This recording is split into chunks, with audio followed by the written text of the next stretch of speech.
বর্ষার সময় ভালো থাকবেন কি করে?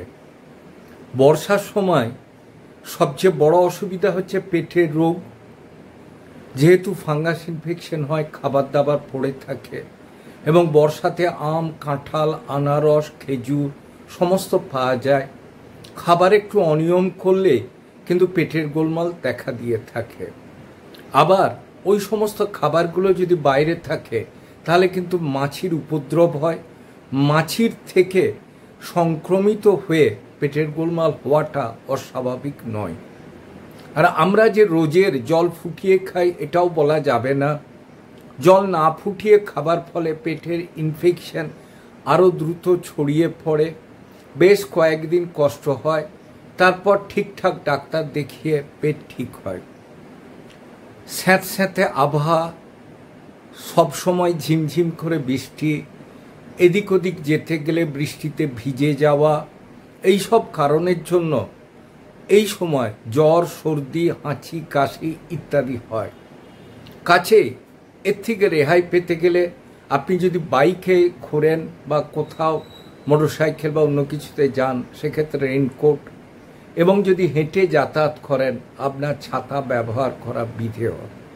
তবু যদি এসে আপনার দেখেন যে জামা কাপড় ভিজে গেছে, ভিজে জামা কাপড় পরে না থেকে আগে সেটাকে চেঞ্জ করে আপনি শুকনো জামা কাপড় পরে নিজে ঠিকঠাক হয়ে অন্যদিকে মন দেন অন্য কাজে। নাহলে কি হবে? হাঁচি, কাশি, সর্দি, গলা ব্যথা, মাথা ধরা, গা হাত পায়ের যন্ত্রণা এগুলো হবে। বর্ষার সময় চারিদিকে জল জমে, এক্ষেত্রে টাইফয়েড, ম্যালেরিয়া, চিকুনগুনিয়া ইত্যাদি নানা রকম রোগ দেখা যায়। কাজেই আপনার ঘরের চারপাশ পরিষ্কার রাখা বাঞ্ছনীয়, এবং সেই সমস্ত এইগুলোর জন্য আপনাকে বাড়ির চারপাশ যেমন পরিষ্কার রাখবেন এবং কোনো কিছুতে যেগুলোতে জল জমছে সেগুলোও পরিষ্কার করবেন।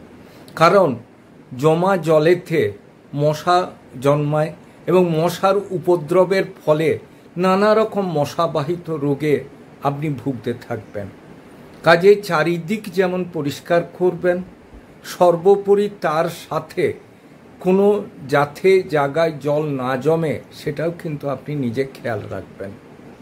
আরেকটা ব্যাপার আপনাকে মাথায় রাখতে হবে, রাত্রির দিকে এই বৃষ্টির জন্য আমরা প্রেফার করি কিন্তু খিচুড়ি, ডিম ভাজা বা মাংসর খ্যারি ইত্যাদি খাই, এবং খাবার পরেই যেহেতু বর্ষাকাল ঝমঝম করে বৃষ্টি পড়ছে, চারিদিক নিঝুম, শুয়ে পড়ি। গ্যাস যদি অত্যধিক হয়ে যায় সেক্ষেত্রে কিন্তু হার্ট অ্যাটাকও হতে পারে, সেটাও কিন্তু অস্বাভাবিক নয়।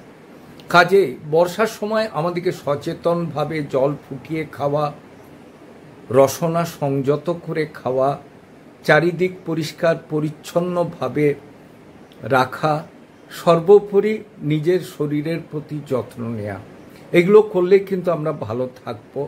তবে কোনো কিছু অসুবিধা হলে সাথে সাথে ডাক্তারের পরামর্শ আপনাদের বাঞ্ছনীয়। আমার চ্যানেল যদি আপনাদের ভালো লাগে অবশ্যই লাইক করুন, শেয়ার করুন, কমেন্ট করুন, সাবস্ক্রাইব করুন। ভালো থাকুন, সুস্থ থাকুন।